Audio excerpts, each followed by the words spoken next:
Hi everyone, today we will talk about how to fix or how to solve shadowban problem on Twitter.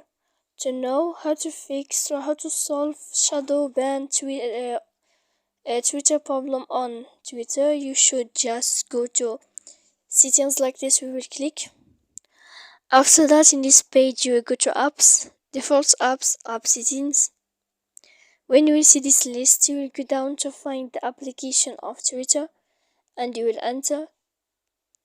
When you will see this page, you will go to click for stop. After that, you will enter to storage. When you will end this, you will click clear cache. Then you will go to click clear data. And after all that, when you will end this, you can turn off your phone. So please don't forget to support us by like and subscribe. See you next time.